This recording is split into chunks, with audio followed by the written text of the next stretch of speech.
Morning light filters through tall, narrow windows, casting soft golden shapes on the wooden floor. Dust floats lazily in the beams, each mote dancing as if in no hurry to land. The scent of beeswax and vellum fills the quiet air, mingled with a hint of drying herbs from the shelf above. This is no grand scriptorium, but a small workshop tucked within a monastery wall, where silence has learned to hum like a low and tender song. At a long, sturdy table, scarred by time and purpose, a monk sits with careful posture. His robe brushes the floor as he moves, not hurried, not idle, but steady. Before him lies a stack of parchment, cut and flattened, smelling faintly of lime and rain. His fingers, ink-stained and slow, press the sheets into place with the grace of ritual. Near him, a pot of gall ink glistens, its surface unbroken since morning prayers.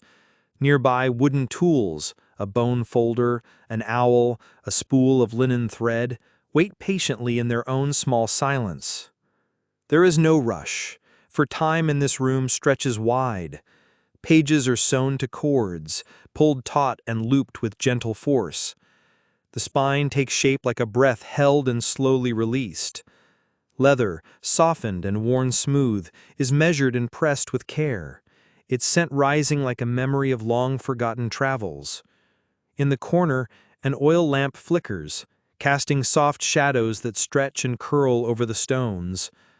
As the binding takes form, so does something quieter, a peace, deep and old, rising from repetition and care. In this space of soft motion and sacred pause, the book becomes more than words. It becomes a vessel of rest, a keeper of stillness in a world that too often forgets how to stop. Beneath the eaves of a quiet abbey, rain begins to fall, not with urgency, but with the soft insistence of a lullaby. The droplets tap gently upon the clay tiles, echoing into the stone chamber below like a rhythm older than any spoken word. Within that dim-lit room, warmed by the smoldering hearth and the presence of things well-worn, a scribe prepares for another day of slow creation. The scent of damp parchment mingles with the sharp tang of iron ink. Shelves line the walls, filled not with rows upon rows of books, but with careful stacks, unbound, unfinished, waiting. Candles flicker in wrought iron holders, casting halos of light that ripple across the worn pages. Every object here seems to breathe with age. The heavy press that flattens the folios, the delicate blades for trimming edge and corner, the rolls of dyed thread wound tight like sleeping snails. A young apprentice, robes a bit too large, stands beside the workbench. Under the guidance of his elder, he threads the needle through a thick folio, tongue pressed lightly to the side of his mouth, as concentration quiets the rest of the world. The older monk says little. He only nods when the stitch is true, when the fold is even, when the leather cover is measured to just the right width. Outside, the rain continues. Inside, time curls upon itself, like a cat settling into sleep. The world beyond the abbey fades.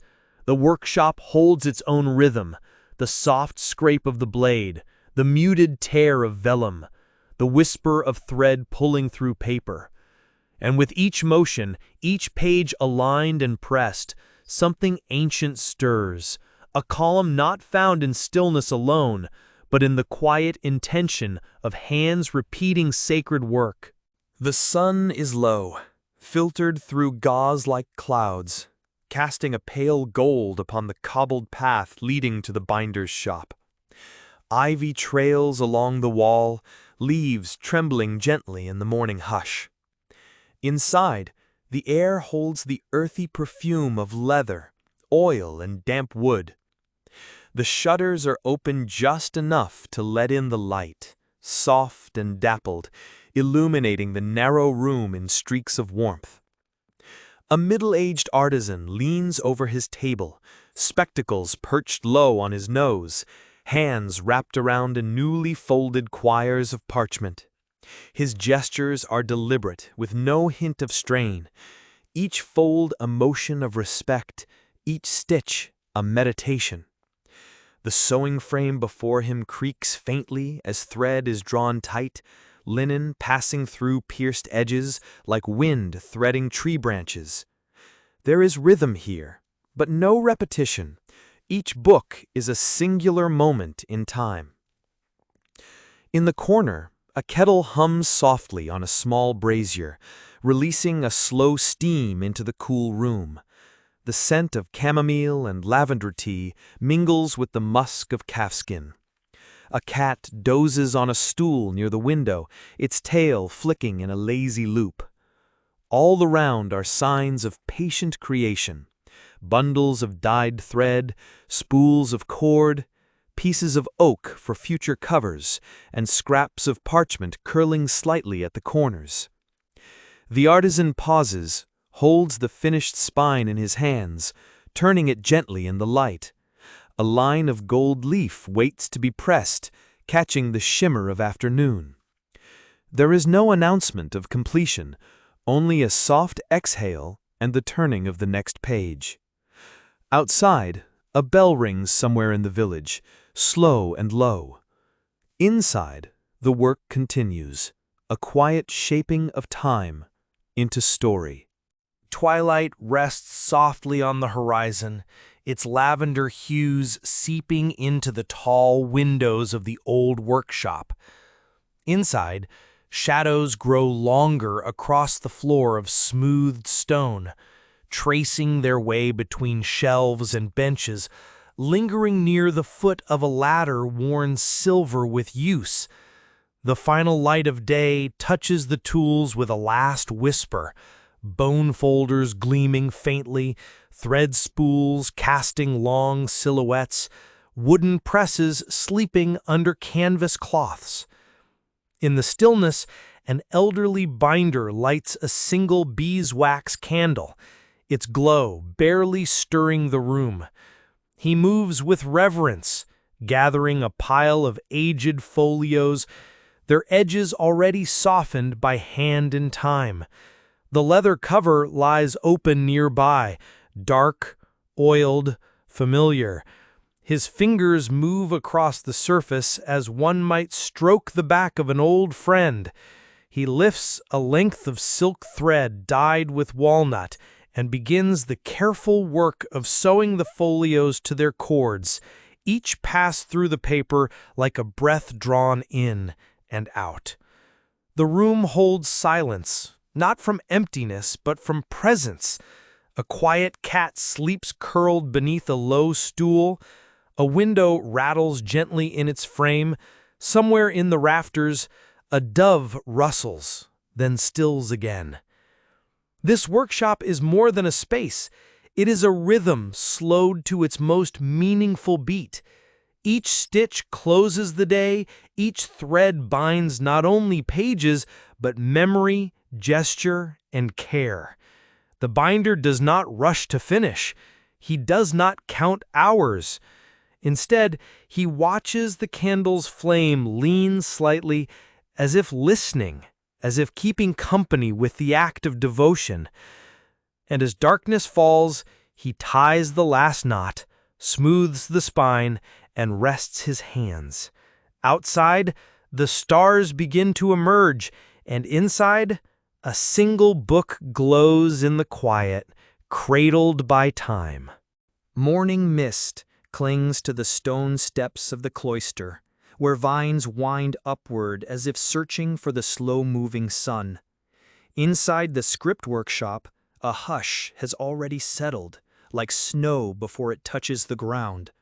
Here, among tables smoothed with use and windows clouded by breath and candle soot, the day begins with silence and scent.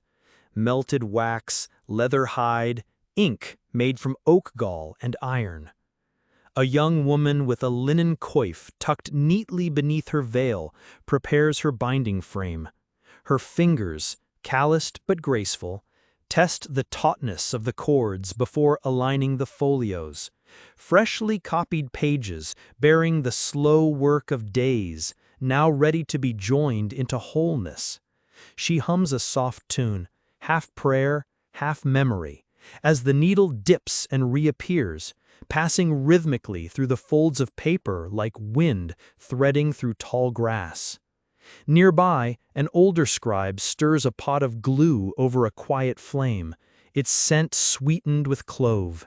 He adds the paste slowly to a wooden paddle, watching its thickness settle into what he knows will hold without cracking. Every element here matters: the width of the spine, the grain of the vellum, the curve of the awl. There is no rush, only awareness.